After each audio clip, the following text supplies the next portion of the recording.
बागा बघितलेल्या आहेत मधुकामिनीच्या, त्यामध्ये श्री विश्वनाथ भंडारी सर नरंदे हातकलंगड्यामधील, त्यानंतर बल्लासाहेब तऱ्याचा वडगाव, मुगदुम साहेब इस्लामपूरमध्ये माळीसाहेब असतील, या सर्वांनी आपली मोठ्या प्रमाणात लागवड केली आहे। त्याचबरोबर कराडमध्ये इनुस मुजावर असतील।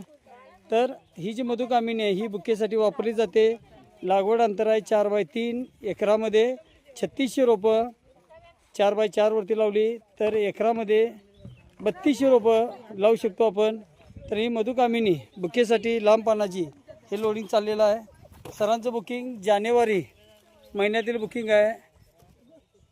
आता हे लोडिंग चाललेलं आहे। असं आता परत आपलं पेठ वडगावचे जे आपले जुने शेतकरी आहेत त्यांनी स्वतःचं बुकेचं दुकान आहे, त्याचबरोबर हार फुले याचा स्टॉल वडगाव वाटारमध्ये आहे।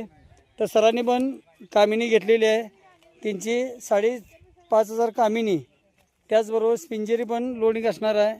तर चॅनलवरती आपल्याला हे मधुकामिनी बुकेसाठी जी वापरली जाते हे जरी आपण सर्च मारलं तरी माझेच नंबर येतील।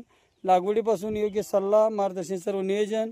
आता रोपं भरताना स्वतः बघू शकतो आपण, जी लहान रोपं वाढतात ते अशा प्रकारे बाजूला करून त्याला खत पाणी देऊन त्याला परत वाढवलं जातं आहे।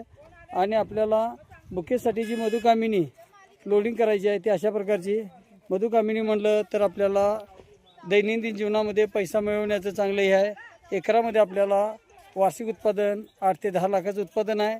आणि बुकेमध्ये मागणी चांगली असल्यामुळं आपल्याला मधुकामिनी 12 महिने बाजारपेठ असते।